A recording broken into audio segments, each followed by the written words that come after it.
Gobierno de Navarra. Nafarroako gobernua.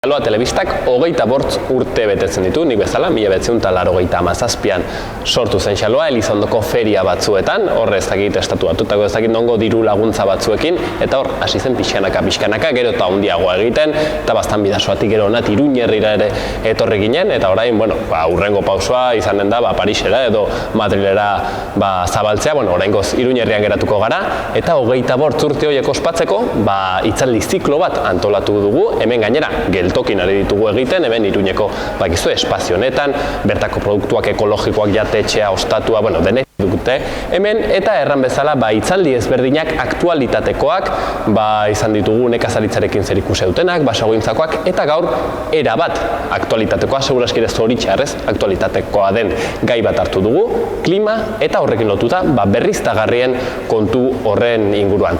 Aurten gainera, zoritxarrez Nafar guziok, arras hurbiletik bizi izan dugun kontu bat, badakizue 15.000 hektarea, baso hektarea errez ziren gure inguru hauetan, eta beraz, zoritxarrez hurbiletik tokatu zaigun gaia.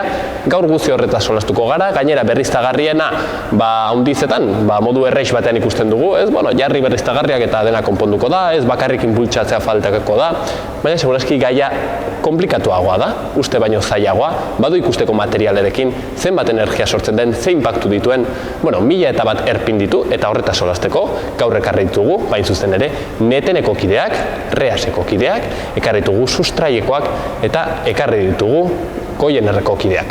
Pasako garaiekin solastera. Eta beraz, erran bezala, 4 gonbidatu ekarri ditugu, saietuko naiz memoriaz erraten, gaina izen, Asier Arzuaga nere eskuinetara, Goienerretik, Gurutze Santxo netenetik, Mikel Saralegi sustraiakuntzatik, eta June Samillan reasetik.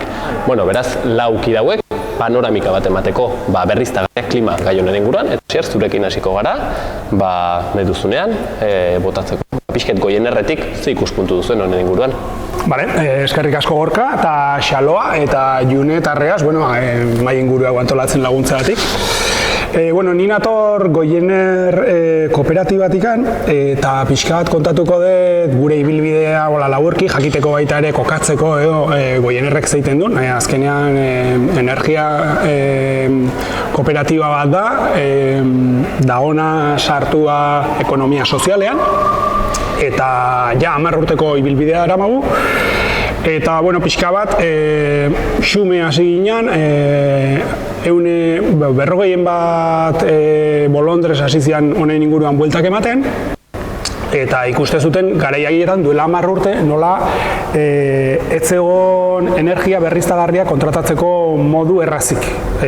Orain badirudi dena dela berriztagarria, edozein konpainia hondik eskaintzen dizkigu produktu berriztagarriak, energia berriztagarria etxean, instalazio fotovoltaikoak, baina duela 10 urte hori goratu behar dugu, orduan bizi ginela justu berriztagarriei ematen zitzaizkien priman ondoren, baita ere eguzkiari jarritako zerga aipatzen zan ura, eta pixka bat, 2013an gauza gu mugitzen hasi gineneako, hasi zan pixka bat gauza iluntzen berriztagarrientzako. Batez ere enpresa hundiek egiten zituztelako presio bat, hau aurrera ezkuntza edin, ze azkenean beraien urrezko arrautzak hor kabitxoan dauzkate, eta hori ez du nahi duten olala, ez dute jendea alduntzerik nahi. Asmoa zera baten zan, juntatu zan jende honen, asmoa zan sortzea kontsumitzen zuten hainbat energia berriztagarri. Baina legedia partetik eta gauzak nola nahiko hilu jarri zian, erabaki zuten, bakarrik merkaturatuko dugu. Baten batzuk esan ziguten, baina azoazte, merkaturatzea badakizuten, non sartzea azoazten, hor diru kantidadea handiak mugitu behar dira, eta irabazi oso txikiak dira, eta kooperatiba batentzako agian ez da bideragarria, pixkanaka sartu ginen rol horretan, eta urte asko, eta oraintxe da, Goiener dago osatua hainbat kooperatibaz, Goiener kooperatiba dela merkaturatzea egiten duna, alegia etxea fakturak hartzen diguna, eta horrek dauka gure kooperatiba taldean kargarik handiena. Gero badauka daukagu beste egin bat dala Nafarkop kooperatiba, eta Nafarkop kooperatibak egiten duna da sorkuntza proiektuak garatu. Gure bazkidek behar duten adina da helburua, baina kontuatzen gara, oraintxe bertan, okerrez banago ezakite, azken 5 urtetan €1.600.000 bildu ditugu gure bazkiden artean proiektuak garatzeko, sorkuntzako proiektuak, eta egia da, ez dugula sortzen, behar dugunan oso zati txiki bat sortzen dugula. Orduan horrek egiten dizuna da kontuatu arazi zenbateko inbertsioak egin behar dian, zuk etxean argi bat piztu ahal izateko, eta esaten zu, bueno, pues akaso hasi behar da gutxiago konsumitzetik, ez, pixkat. Eta gero zer gehiago, bueno, gure kooperatiba taldean bada baita ere, esan dizudan bezala, Bolondres mugimendutik hasitako mugimendua, eta orain ja bagea 60 langile, 200 Bolondres oraindik mantentzen ditugu. Orduan, gobernantza eredua daukagu nun parte hartzen duten bai langileek eta baita Bolondresek ere. Eta guzti hori eramateko, hitzaldietako kudeaketa egiteko eta bar, daukagu elkarte bat, eta hori da Goiener elkartea. Eta hor esan bezala, 200 bazki. Gero zer gehiago, manitun komentatzeko gauzatxoak. Pixkanaka, hasiera batean oso ondo juntzitzaigun, ze nahiko kompetitiboa ginean prezioz, merkaturatzeko garaian, baina genukan hanka esango dugu erren hori, sorkuntzarena, dana gauza bat, kosta egiten zaiguna, ez dakit gure kotxea erosten dugu, gure bidaiak egiten ditu, baina kontsumitzaile hori kostatzen zaigu elkartu eta gure artean ekimen bat martxan jartzea. Eta energia da gauza bat, etxean ematen diozu interruptoreari, eta badator, ordaintzen diozu faktura, eta esaten bueno, badatorren zaiz dezer gehiago egin behar, hau ematen diate beste kanpoko enpresek. Eta orain, urte batzuk pasa ondoren, merkatu elektrikoak ere hainbat buelta eman ditu eta erabat hankaz gora dago. Pasadan ekainean esango nuke bai, tarifa sistema berria jarri zuten, eta tarifa sistema berri honetatik aurrera oso gaizki pasatzen hasi gea. Hala ere, kooperatiba gehan ez, badaukagu kooperatibisten bultzada hori ez, eta urrian iritsi ginen momentu batea, ekonomikoak ondo eginda zen, baina nola diru asko aurreatu behar dugun, kontsumitu behar den, argindar horrena, gure bazkide guztiak kontsumitu behar duten horrena, gure kutxak kriston estresa zeukan. Eta momentu batea iritsi ginen, non bazkideik diru eskatu behar izan genien, urrian eskatu genien eta hilabete batean €100.000 bildu genitun, eta urte bukaerarako kasi €1.000.000, eta horri esker, merkaturatzaileak martxan jarraitzen du. Urtarrila, otsaila aldean edo arrazaldu zen albiste bat, nun esaten zuen, 50 bat merkaturatzaile txikiak itxi ziala, ezin izan zutelako hau jasan, ez?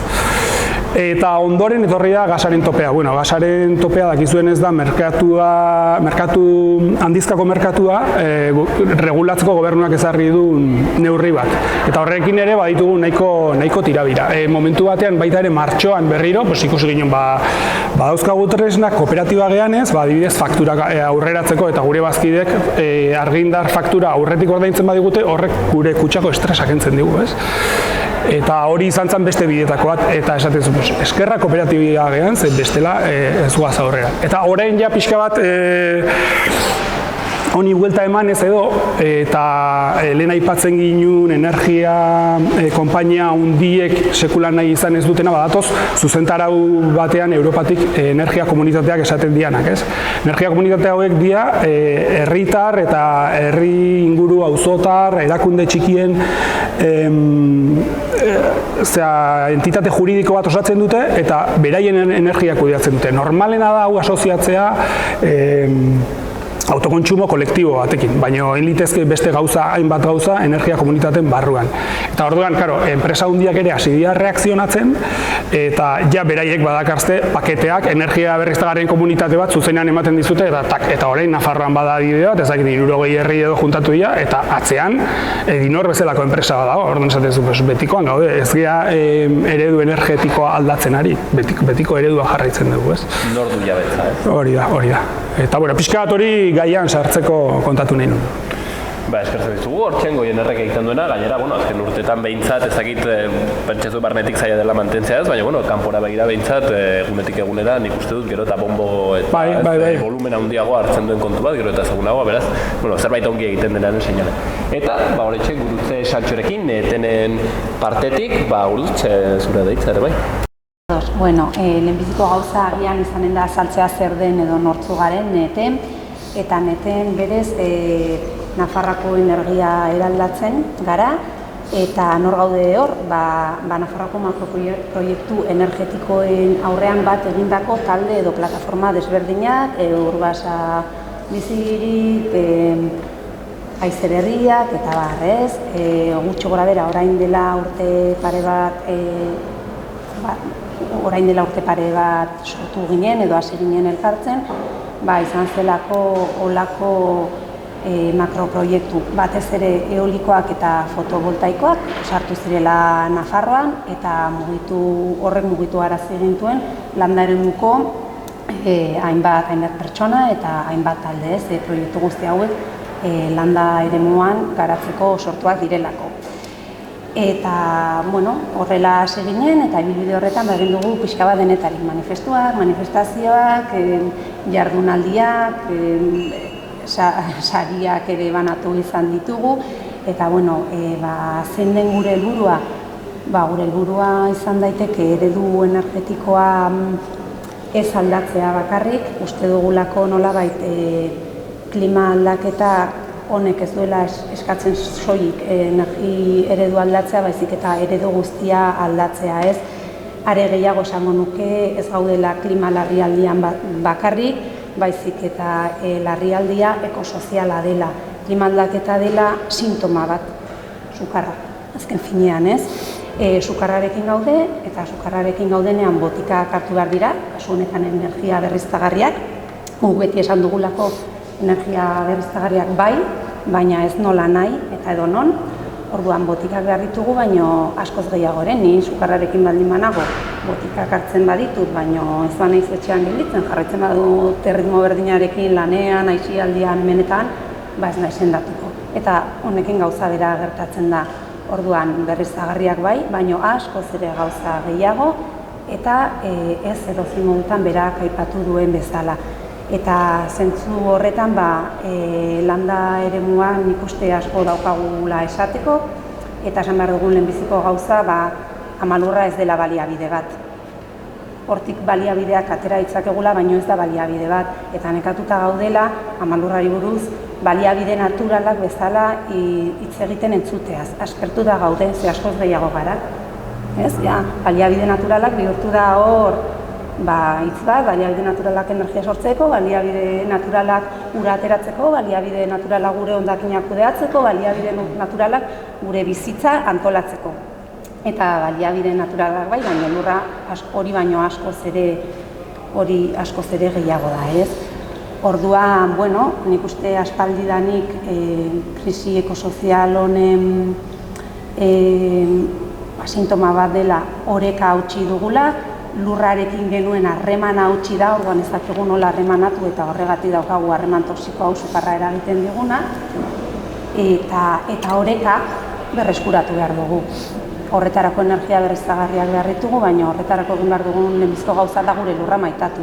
Eta gure lurra maitatzen dugulako saiatzen gara hori defendatzen makroproiektu hauen aurrean energia berriztagarriak sortuta suposatzen dutelako landa eremuaren suntsiketa izugarria, landa eremuaren industrializatzea, ze landa eremu batean jartzen baitugu haizerrotak eta fotovoltaikak, atzera ezineko industrializazio prozesu bada eta uste dugu landa eremuak eremu natural babestuak izan arren landa eremu guztia babestu behar dela. Ez dela bakarrik erreserba naturala den tokia edo ez dakiz zer, hor bizi nahi dugu, hor bizi behar dugu eta horretarako jarri behar dira baliabideak eta ez bakarrik baliabideak atera.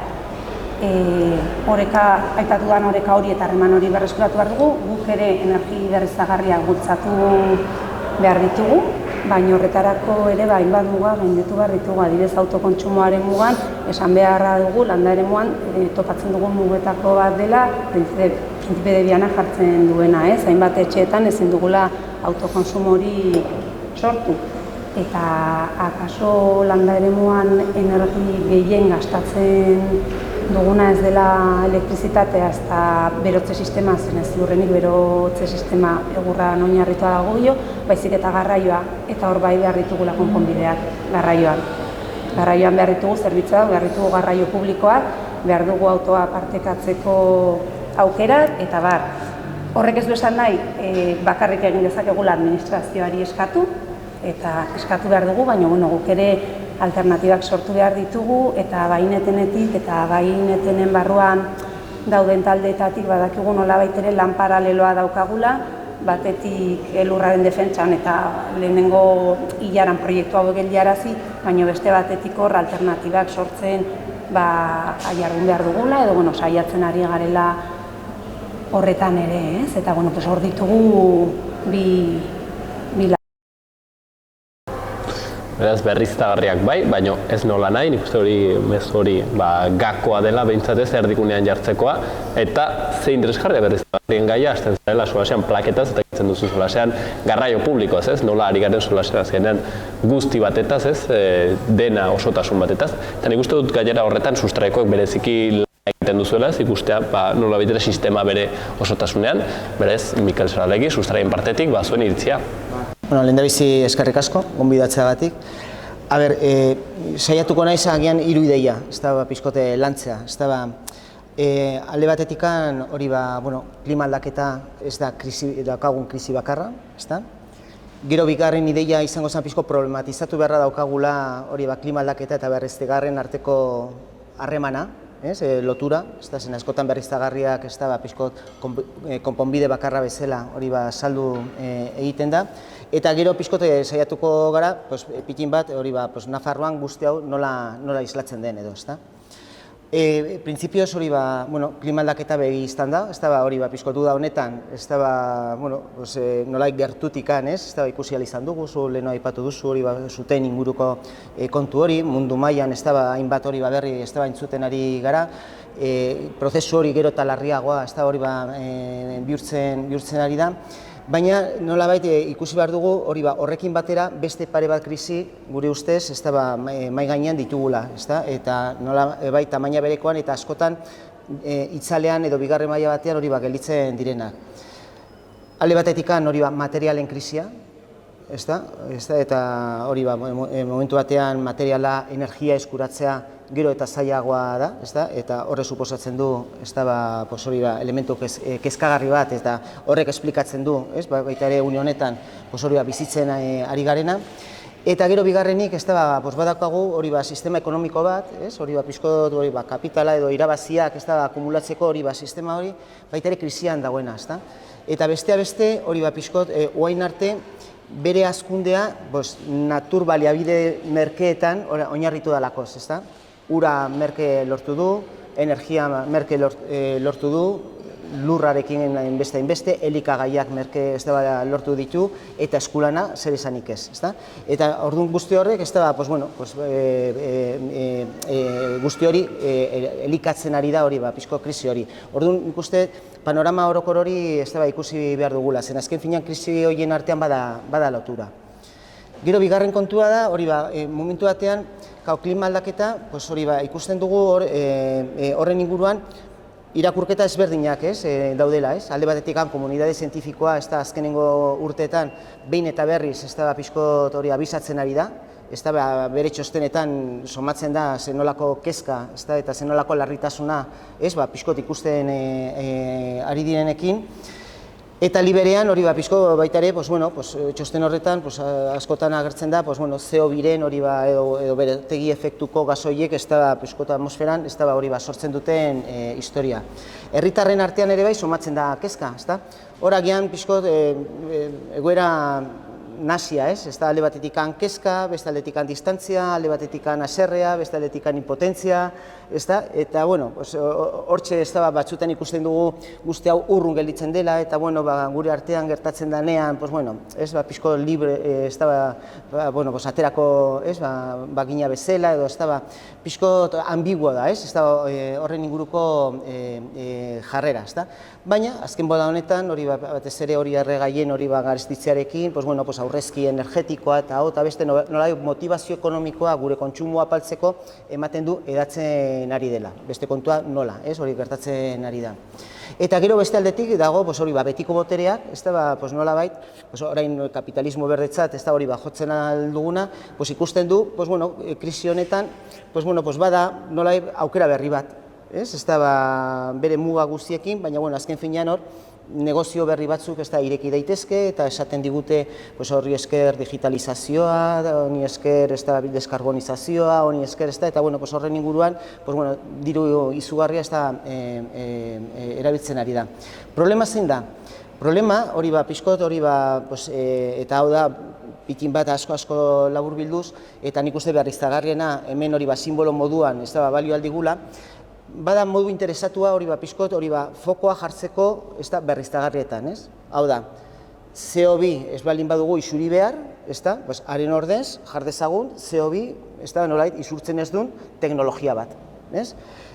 Baldin badira hori konbustioko kotxeak hori atmosfera kutsatzen dutena, haren ordez jar dezagun kotxe elektriko bat hori ez gertatzeko edo, nolabait pixkot hori berriztagarrietan jartzen da fokoa, eta esaten dugu modu interesatua beste gai buruz ez hitz egiteko, eredu produktiboa, eredu kontsumista, eredu produktibista, balore kulturalak, pixkot nolabait sistema honetan hori garatu ditugunak edo, eta, klaro, berriztagarriak, pixkot hori nolabait halako edapen ero batean hori sartuko bagina, berriztagarria berez ez dira jasangarriak izan behar, segun, momentu batean hori pixkot edapen orokor bat planteatzen ari den bezalase, horrek baditu baita ere inpakto batzuk, hori bai materialen aldetik, material horiek eskuratzeko, material horiek precisamente ez daude hemen Euskal Herrin edo gertu, daude beste herrietan, eta hor nolai kolonizazio prozesu berri batzuk hori irekitzen aldira edo, orduan, gure bizkot hori gure jarrera da, berriztagarriak bai, beharrezkoa dira, ez dira nahikoak, eta nola bait hori pixkot hori pentsatzeko orduan hori nola edatu behar den, kontua handiz ibili behar dugula, nola bai pixkot gai honen inguruan egon daitezken hori pixkot arazo guztia kontuan hartuta. Nafarroan ekarrita eta Nafarroan ikuste pixko balio digula zen hemen badugu esperientzia bat berriztagarrien inguruan. Ez da atzo goizeko kontu bat, bada 25 urteko perspektiba bat ikusteko zer ekarri dute berriztagarriek. Bada aldaketaren bat horren inguruan, bada hemen zerbait beste tokitan berriztagarrietan oinarrituta ez daudenak diferente egiten duena edo. Orduan emango ditu pixkot 3 datu. Pixkot hori partida bat baliz bezala, erregai fosilak 80, elektrizitatea 20. Hau da, 25 urte hauetan, nola bait hori pixko proportzio hori erregai fosilen kontsumoa eta elektrizitate kontsumoen artean mantendu eginda. Hau da, pixkot parke eolikoak edo berriztagarriek ez dute nola bait hori pixko kualitatiboki ekarri hori aldaketa bat gizarte honetara. Nolabait gure kontsumo patroiak mantendu egiten dira. Orduan hori da pixko datu bat gehien bat pentsatzeko, hori pixko horren inguruan. Gero bigarren kontua da, eta etorri baino lehen pixko hori pasaden urteko datuak egon naiz errepasatzen.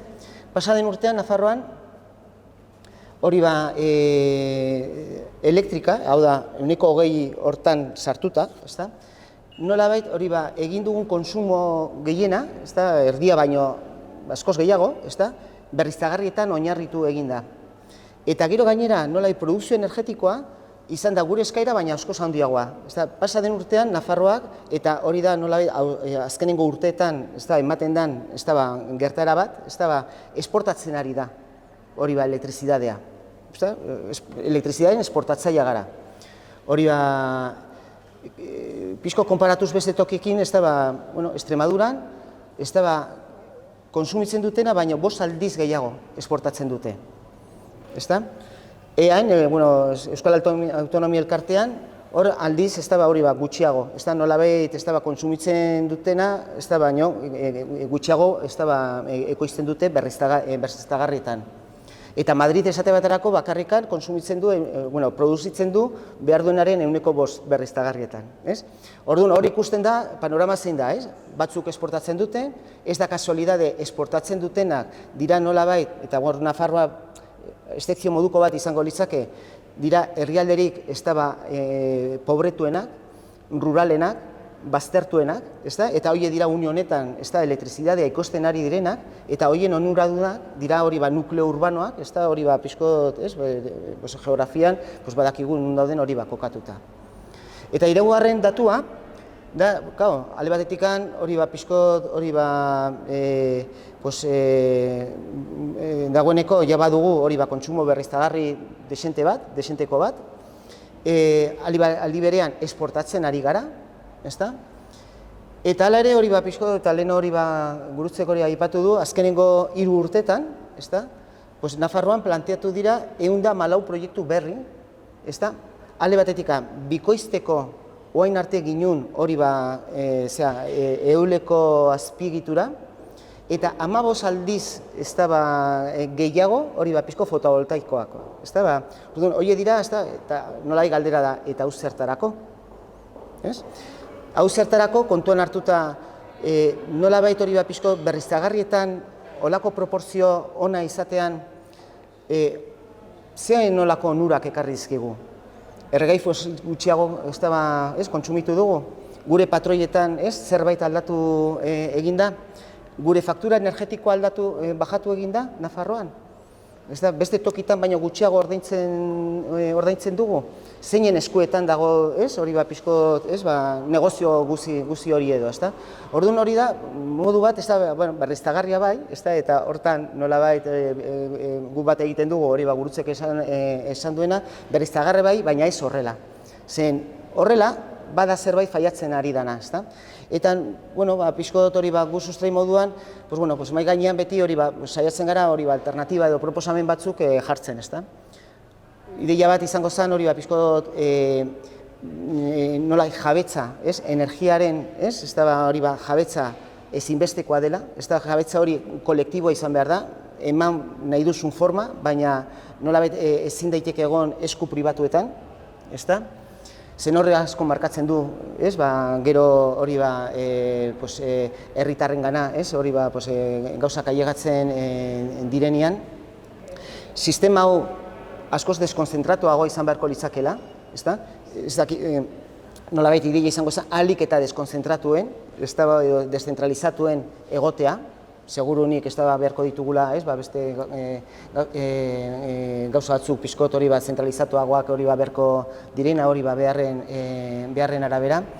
Nolabait energia eta gurutze aipatu du hori ondasun moduan ikusi beharko ginuke, ez hainbeste negozio ezela baizik eta zerbitzu moduan, osasuna da, printzipioz, teorikoki, da zerbitzu bat, osasun sistema, da zerbitzu bat, ez izan beharko hori negozio bat. Hori gauza bera, elkarri beharko ginuke energiaren hori kontura. Eta gero, hori oso importantea da, hau ez da bakarrikan arazo tekniko bat, berriz da leheno aipatu duguna. Horrekin batera, nolabait hori pixkot, hori ezbaian edo jarri beharko ginuke eredu produktibista eta konsumista hori. Orduan, heldu behar diogu hori nolako izan behar den gure garraioa, heldu behar diogu nolako izan behar da uraren hori pixkot hori kudeaketa, zer egiten ari garen hori hondakinekin, nolako izan behar da hori pixko gure nekazaritza eta gure abeltzantza, eta gero askotan ikusteko arkabean pasatzen den zerbait, gure balio kulturala baita aldatu behar direla. Ez da pixkot berriztagarriekin pentsatuz hori pixkot hori mente kapitalista batekin edo mente kontsumista batekin horrekin ez goaz inora. Nolabait hori pixkot moldatzea hori beste egoera batean kontuan hartu behar ditugun zeintzu diran, hori planetaren mugaz zein da, hori jokalekua zeintzu diran, pixkot hor dauzkagun zaitasunak, baita ere kulturalki, baloren aldetikan ez da moldatu beharko ginak, ez da bakarrikan teknika kontua, baizik eta baita ere etikoki, beste era batera hori jokatu beharko ginuke. Eta ja bukatzeko, hori, momentu batean, hori eztabaida kokatzen balin bada hori teknologian, pentsatuz teknologia berriekin, hori berdin, hori da, teknologia berriarekin berdin hori segitu nahi dugula, nola eztabaida horrek ez du etorkizunik. Zen goizago beranduago, erregai fosilekin aurkitu dugun problema izango dugu. Azken finean, muga materialak hor daude. Askoz interesantagoa izango litzake, pixko pentsatzea, bai sektoreka, bai lurraldeka, zenolako ongizate maila, zenolako kontsumo mailak beharko ditugu, eta horren arabera, hori pixkot hori planteatu, zenolako eredu energetikoan behar dugu. Horri helduta, horrek pista gehiago, eta askoz positiboago izango litzake, gauzak egiteko eta nolait arazoak konpontzen bidean jartzeko, hala esateri balin bada. Sustraien irakurketa aski konplexua, urruna, erraten duen bezala, batzutan berriztagarriak, pintatzen dizkigute, hola poster eder batekin eta berde batekin, eta kontuz, agian horrek baditulako inpaktuak bertzetokietan badu ikusteko materialen mugarekin, eta agian pentsatu behar dena, pixka Mikelek erraten zuenaren aritik, da ez hainbertze egin berriztagarriak demanda setzeko, baizik, eta agian pentsatu zen baterainoko ongizatea behar den, eta horren arabera, egin berriztagarriak, baitere, buelta emanez logikari. Bueno, eta aipatzen zuen Mikelek, bertze kontuetako bat hor dela jabetzarena, eta jabetzarena horren aritik ekonomia eredua bera ukitzen da, eta honetaz hain zuzen ere, zerbait June San Millanek, hain zuzen ere, reasen lan egiten duelako, ekonomia alternatibo, sozial, solidarioan, sare horretan, eta bere ikuspuntu ere entzuteko plazerra izanen dugu. June, zure da hitza. Reasen Nafarroa bezala, dugu ekonomia solidarioaren sarea gara, hemen Nafarroan, eta, guk defendatzen dugun eredu energetikoa, kideak ja asaldu dute, ez? Gurea, goretzat, bai berriztagarrietan oinarrituta egon behar da, hori argita garbi, tokikoa izan behar da, birbanatuta eta deszentralizatuta, eta ja Mikelek ondo azaldu du, ez? Birbanatuta esan nahi du esku askotan egon behar dela, eta deszentralizatuta esan nahi du ekoizpen iturriak txikiak edo ertainak izan behar direla, ez? Eta, komunitate bakoitzeko beharrak kontuan izan behar da, eta behar hauek ere,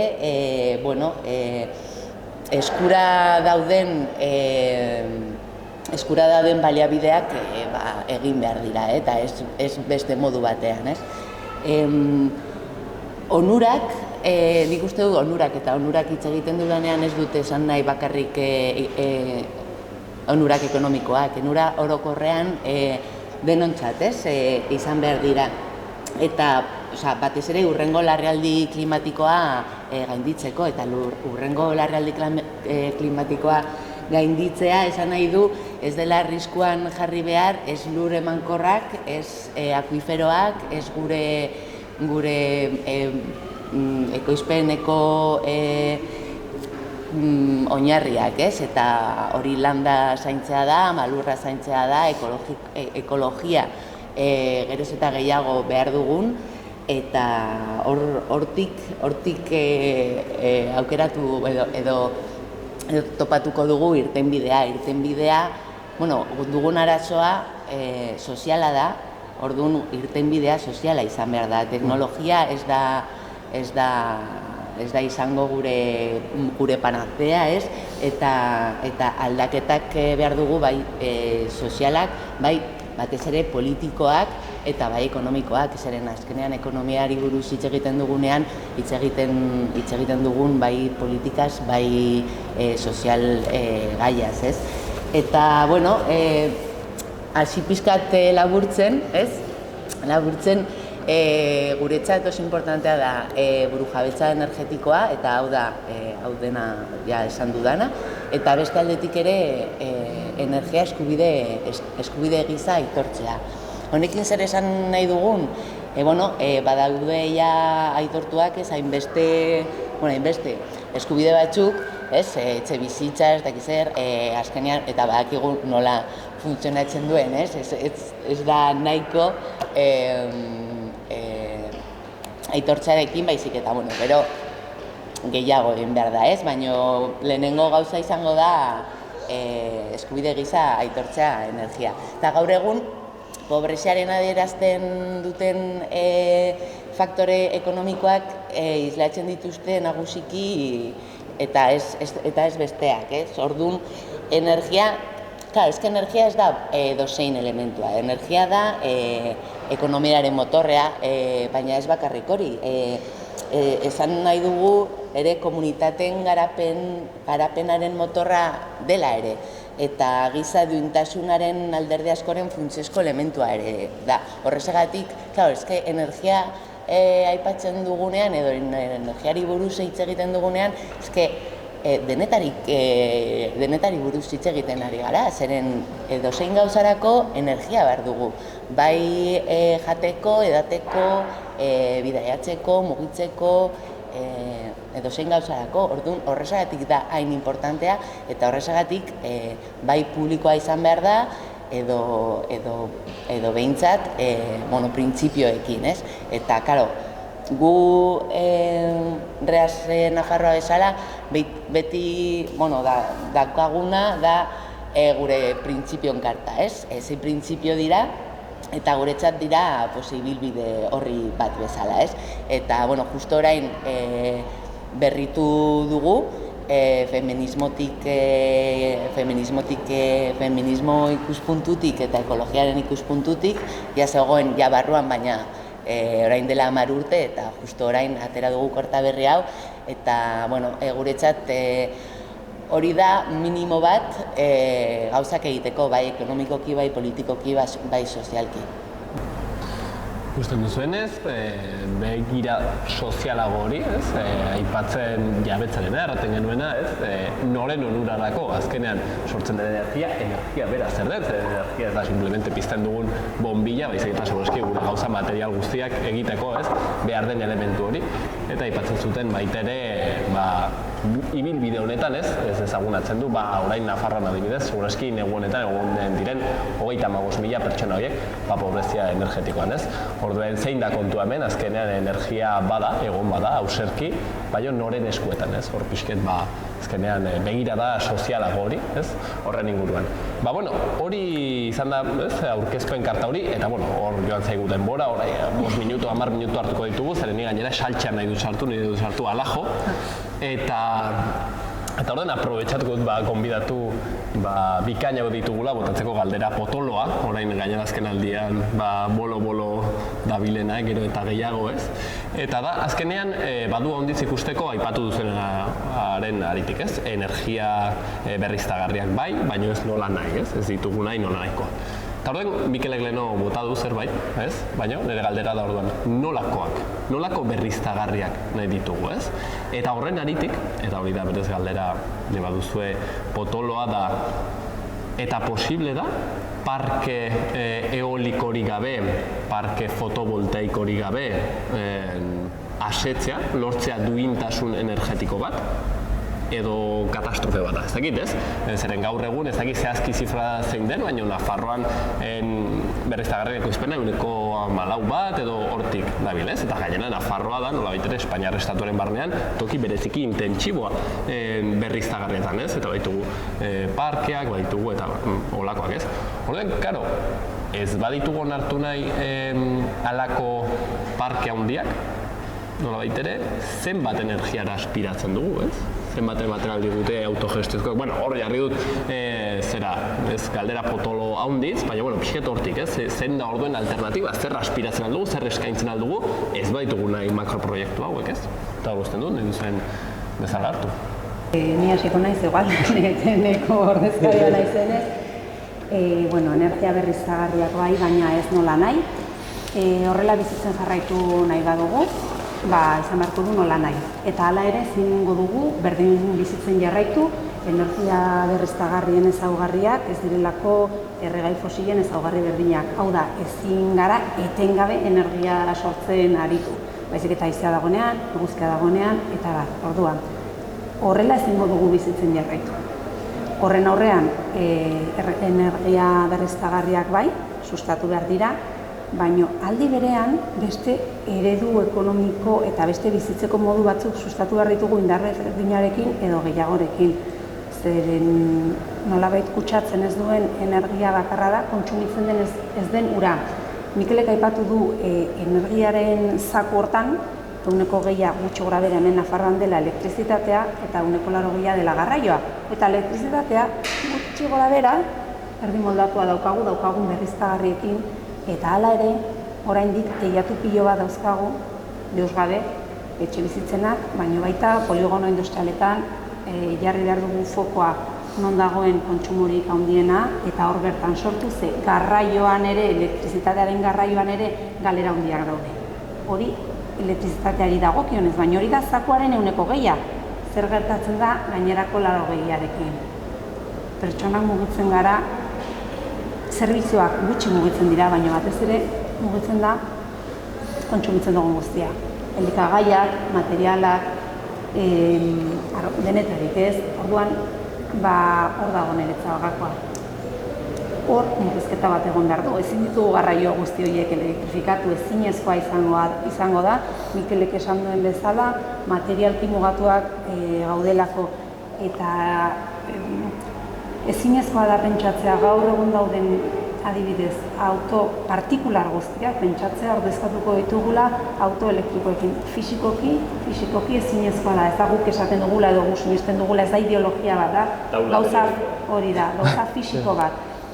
Hori auto partikularretaz, are gutxiago distantzia luzeko garraioa, ze elektrizitateak ere bere muga du, orduan aldatu behar dugu. Hasi behar dugu bertako gauzak hemen kontsumitzen, bertako gauzak eraman beharrean hemen geratu daitezen, eta hori bizimodu aldaketa bat suposatzen du, baina ez bizimodua partikularki ez, ere eredu bezala nola dagoen antolatuta gizartea, eta nik uste dut hor dagoela gakoa. Zeren jarraitu dezakegu gure amalurra nola baixuntzitzen makroproiektuekin, baina ailegatuko ginateke ondorio batera, ikusiko genuke denborarekin elektrizitate hori salduko genukela, eta jarraituko genukela isuri berdinekin eta arazo berdinarekin, ez oraindik sukar gehiagorekin. Eta 2050a deskorbanizazioa, baina 2030a hor aurrean dago, 2030 7 urte barru dira eta ehuneko 55 murriztu behar dugu. Planteamendu serio bat behar dugu. Ezin dugu pentsatu makroproiektu hauek eramango gaituztela inondik inora. Inondik inora ze nik ikusten dudana da errepidetan geroz eta obra gehiago eta geroz eta errail gehiago eta geroz eta gehiago eta horrek ekartzen du geroz eta trafiko gehiago.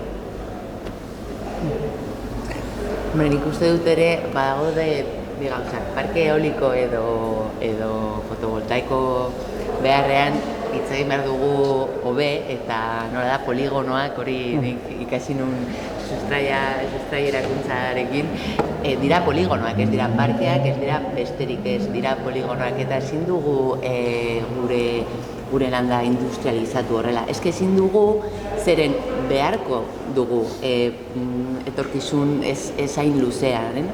Orduan, nik uste dut hori pentsatu behar dugu eta arrazoia dugu gurutze esan duenarekin, zeren badaude teiatu pillo, poligono industriala pillo, oraindik ez dela egin ezer honekin eta landetan sartu baino lehen hau dena ja egina beharra izango zen. Zen bestela ez du zentzurik, zeketen ezin dugu hori permitutu, eske beharko dugu lurra hori ere jateko. Eta beharko dugu, zeren naiz kolapsista jarri nahi, baina eske pentsatu behar dugu hortaz ere, eta beharko dugu gure ura, eta beharko dugu gure landak janaria eiteko, eta ere ez denolako janaria, bai ekologikoa, bai tokikoa, eta bai eredua aldatu behar da, eta eta oraindik ez gara konturatu, baina eske eredu aldatu behar da eta gu aldatu behar gara.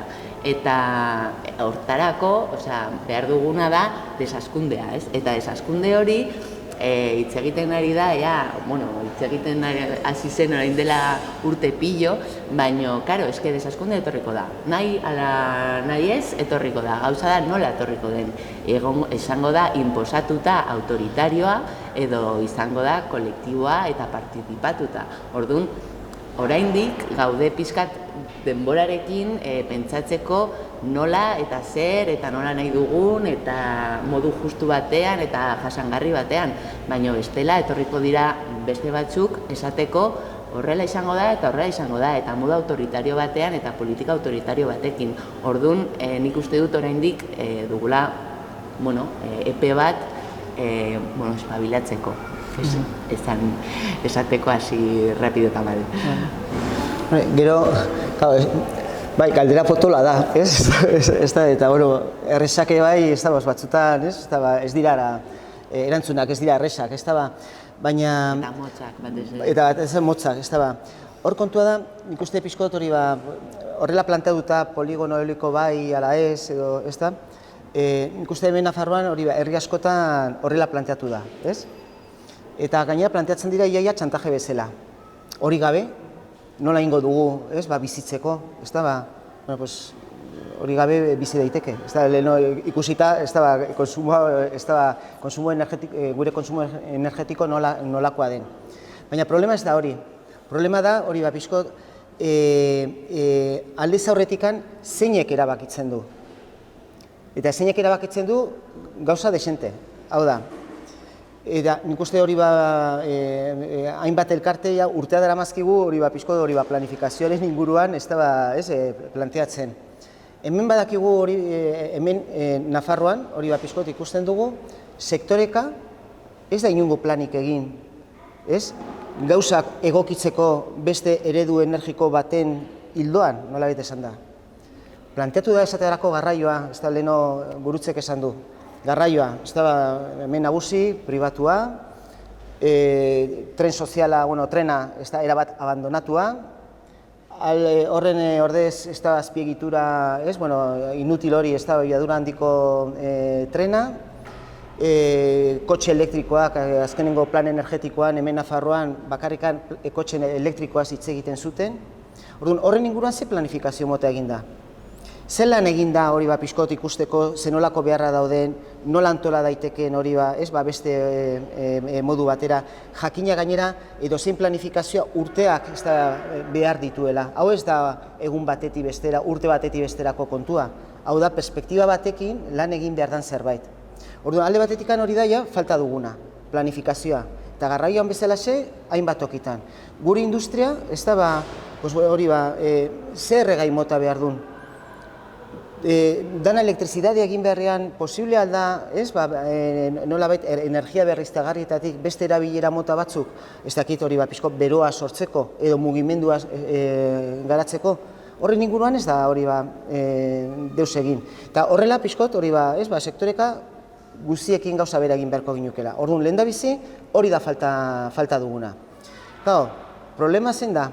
Problema da, eta nik uste pixkot hori Europatik datorrena, eta bat eginda daudela hori elektrikak eta botere ekonomiko potente hauek edo, nolabait eztabaida guzti horiek beti bazterrean utzi dira, eta orain, bapatean, deskubritu dute erregai fosila bukatzen ari direla, eta 2 urtetan ez dakizen gauza egin behar dugun.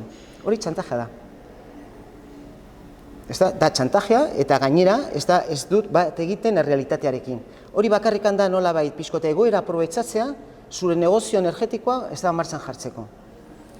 Ikusita da leheno esan duguna.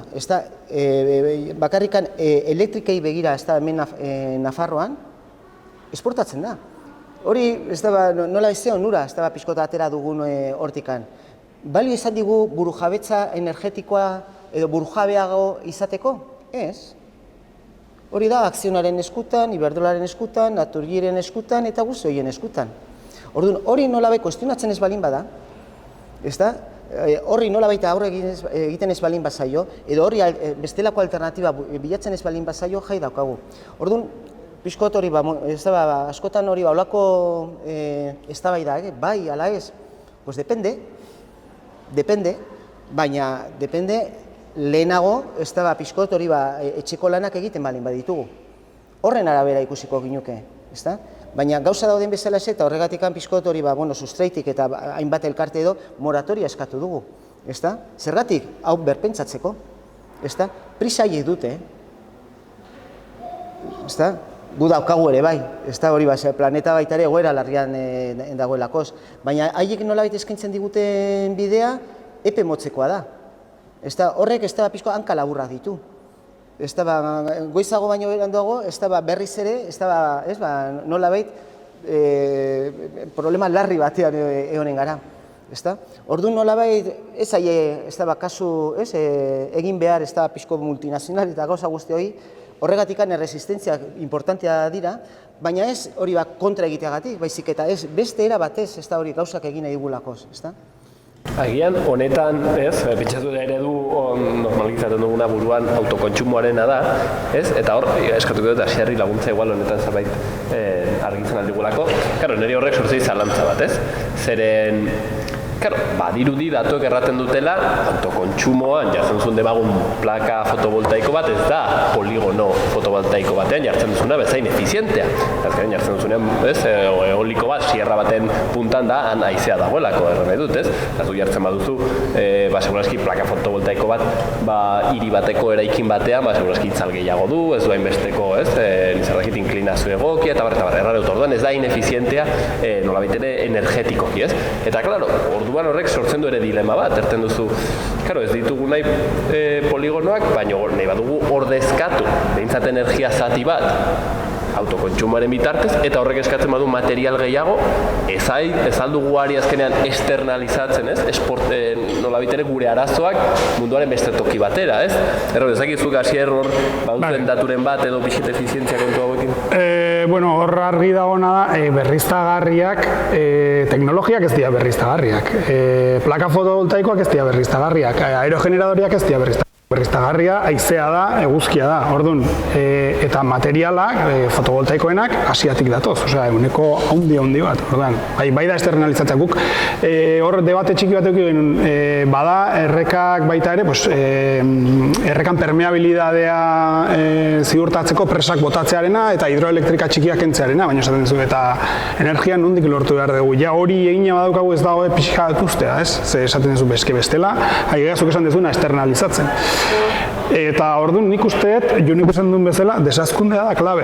Hori norberantik hasita pixkat jo behar dugu pentsatzen, bizilean mailan 6.000 milioi edo 7.000 milioi biztanlek munduan ezin dugula bizi. Hemen mendebaldean bizigia pentsatuz, badagola denontzako eta gu egia da munduan median gainetik bizigia. Orduan, hori barneratu behar dugu. Kapitalismoak hor bada telekomunikazio enpresa bat Infinity, dena Infinity, Megak Infinity, eta badirudi mundua ez dala bukatzen, eta munduan muga dauzka, eta hortaz ez dira konstiente, eta kapitalismoak nahi duna da ordeztu edo bere irabaziak edukitzen jarritu, eta orduan berdintzaio zenekin aurrera. Ikatzarekin funtzionatzen zutenean 1800ean, petrolea sartu zen, baina ikatza segitzen, teknologiak ez ditugu erabiltzen ustez, baizik bagoaz, teknologia eta aurre historian gizaki batek behar balin mazitun ez dakizen bat kilokaloria, hori batiotara badago Pedro Prieton grafika oso polit bat, eta gaina esaten duzke egunean, eizean ez zituzten 7 ordu ere pasatzen, gu baino lan gutxiago egiten zuten, eta bazuten zen, beste bidizi modu bazan, eta nahi dezuna ez, baina orduan geneukan pertsonako energia beharra eta orain daukaguna da, ez dakizen bat aldiz handiago, eta bagoaz, azten, eta momentu bat iritsiko da, geisten hasi behar duguna, eta hori da, egin behar duguna era ordenatuen, bestela... Baita, entzun dut, neko ilustratiboa dela, Aristotelesek erraten zuen nolabait ere bizitza kontemplatiborako behar zituztela esklaboak, eta orduan erraten zuen 3 esklabo behar zituztela. Datuek erraten dute gaur egun gure bizimoduan baditugula más o menos 40 edo 30 esklabo, orduan pentsateko eskala, eruditzen zaigu Aristotelesena zela erokeri bat 3 esklabo, baina guk hemen denak badugu esklabo energetiko deitzen den kontzeptu horretan, barbaridade bat, Gero, bai, barkatu, Ez, hori, bizkot orain Asierrek esan duna, ni ez naiz aditua, baina, hori, lehen hori, klima aldaketarekin, hori, komunitate zientifikoan, eta pizko badugu alako zinsmena, baina badira baita ere beste aditu batzuk, energia kontuetan, ari direnak, eta, klaro, hori, berriztagarrien nolabait prestazio ekonomikoa, energetikoa, ez da konparagarria, hori erregai fosilekin edo, ez da? Eta haiek mai gainean, planteatzen ari den hori datua da, hori momentu batean, ordezkapen hori gertatu ezkero, berriztagarriekin, ez da, gehienez, 50%ra iritsiko ginake, ez da, erregai fosilekin konparatuta, edo erregai fosilek ematen diguten prestazio energetikoekin konparatuta edo, ez da? Orduan horrek ja, ez da, pixko, nolai mugak, ez da, olasekoa balin badira, ez da, nolabait horrek badu eragina, ez, hori pixko jendartean, ez, hori produkzio motan, ez da, gure ohituretan, ez da, egiten ditugun gauzetan, gure kontsumismoan, eta beste, ez da. Orduan, nolabait panorama hori da, ez, ez da, eta nik uste importante dara hori kontuan hartzea. Bestela, magian, ez da, sinestuko ginuke, ez? Baina, magian ari garen ez, eta hau botako izuet, kazetariak bete jatzen dugu sartzea nabala. Eta orduen batzutan badu sentsazioa, desazkundea ere erabiltzen dela pixket mirarizko soluzioa bezala, ez? Iraultza erabiltzen zen bezala garai batean, ez? Iraultza egin behar da. Eta orain desazkundea egin behar da. Eta orduen galdetzen dizuet, ez? Hola pixket modu provokatzailean, zenbat desazkundea. Zen, klaro, hori da azkenean galdera, ez? Ongizatearena, zenbat desazkundea. Erraten gonen, 50% lortzen handa gehienez berriztagarrietan, ez? Zifra batzuekin. Bueno, hori da, adibidez, referentziazko zifra bat, gaur egungo energien 50%rekin, absurdoa da horrelako galdera bat egitea? Nik ez dakit, zenbat, ez dakidan bezala nolakoa izango den eskenatoki hori, ez? Askotan desazkundea aipatzen dugunean, pertsona askori burura datorki hau izango dela, atzera bueltatzea, 60. hamarkada, 40. hamarkada, eta ez aurrera goaz, ez da izango 60. hamarkadan zena, 50. hamarkadan zena, eskenatoki herri bat da, abiatu behar dugu, okertuko gara bidean, eroriko gara, altxatuko gara, ikasiko dugu, ikusiko dugu, eta nik bai aipatu nahi dut desazkundea izan behar duela bai ala bai materiala eta ekonomikoa, baino desazkunde ekonomiko eta materialarekin batera uste dut hasi gaitezkela pertsona bezala, hasi behar dugula komunitate bezala, elkartu behar dugulako, batu behar dugulako, eta azken hamarkadetan justu gertatu den fenomeno soziala kontrakoa dela, eta irabazteko uste dut bizikalitatea daukagula. Edo hori pentsatu nahi dut, bizikalitatea modu justu batean, zen orain gu bizi gara modu batean, baino munduko uneko 20 edo gutxiago gara horrela bizi garenak. Eta pentsatzen dugu, hobekien bizi garenak garela, material gehiago dugulako, energia gehiago dugulako, eta zentzu batzutan hobeki bizi gara, beste batzutan agian ezain beste, eta uste dut irabazteko ere badugula. Ezin da planteatu desazkundea galera bat bezala, bestela inork ez duen nahi zerbait bihurtzen delako. Izteko eginen dugu minuto bateko ronda hori, hemen urtzek bota du, orduen gainerakoek, minuto batean erantzun, galdera zail eta potole horri. Zenbat desazkunde? Ebazu Mikel June eta honet etorri? Zenbat? Zenbat desazkundea behar? Ez da kontu kuantitatiboa, berriz ere bizkot leheno esaten duena, ez da? Hori jendarte mailan, ez da hori erabaki behar da. Momentu batean orain gure aurrean kotxea pasatzen ari dira, ez da? Hori kotxe partikular horietan hori ibili beharrean, autobusean ibiliko banitz. Eta bakoitzean pertsona bakarra. Eta pertsona bakarra, hori izango zen nire ongizatea, ez da sekulako beraka da? Ez, segun ongizatean gatikan ze ulertzen dugun. Momentu batean hori pixko denbora gehiago izatea, beste gauzetarako, ez da, orduan, ez da kontu kuantitatiboa, ez da nik uste hor nolabait pixko eztabaida edo ikerketa, hor lanketa bat, egin behar da horren inguruan, eta nolabait lanketa horretan kontuan hartu behar dugu, hori badaki ja minutotik ja pasatzen ari naizela, ez da, kontuan hartu behar dugu, hori pixkot eskura dauzkagun hori baliabideak, ez da, dagoeneko ja desaskundea materialki hainbat kontutan ja gertatzen ari da. Ikusten ari gara hori zer gertatzen ari da petroleoarekin, edo gasarekin, edo ez dakiz zer, ez da, dagoeneko hori hor dago, ez da. Nola egokituko gara horretara, hor dago koska, ez da. Noraino? Bueno, ez dakit, duela 30 urte bezalaxe bizitzea, ez dut uste oso kaltegarria izango zenik, ez? Ez dakit, ez? Ez da oroar, ez? Urten utziko dugu, Mikel Saralegi, Sustraietik, June, erantzuna galdera errexorri. Zenbat, pues lo justo, ez dakit. Karo, pentsatzen dugun hemendik, ez? Gu Europan, ez, txuri honetan pentsatzen dugu, eta bai, guretzat agian desaskundea egingo dugu, ez, nahi eta nahi ez. Baina, bueno, beste mundu partetik agian, aldrebez dute egingo ezta ere, baina agian, mantenduko dute, edo agian, ez dakit, beste eredu ekonomikoa lortzen baldin badugu, eta honekin esan nahi du kapitalismo gainditzen dugun, eta ez dakit beste eredu justuagoa eta jasangarriagoa lortzen baldin badugu, agian nahiek ere igotzen dira. Desaskundea ere agian oso trampa izan alda, zeren eta honekin esan nahi dut, badago klase kontu bat, zeren nire beldurra da, klase popularrak edo klase media edo klase obrera edo nahi dugun hitz egin bezala, agian bai desaskonduko dugu, hori ondo esana dago, baina bueno, hori egingo dugu, desaskundeko bidean jarraituko dugun, baina agian beste klase batzuk ezein beste, eta hori ja gertatzen da abioiarekin, adibidez, abioiaren kutsadura, ehuneko 51 baino gehiago egiten dute jet pribatuen, ez? Orduan, hori ere, hortaz ere pentsatu behar dugu.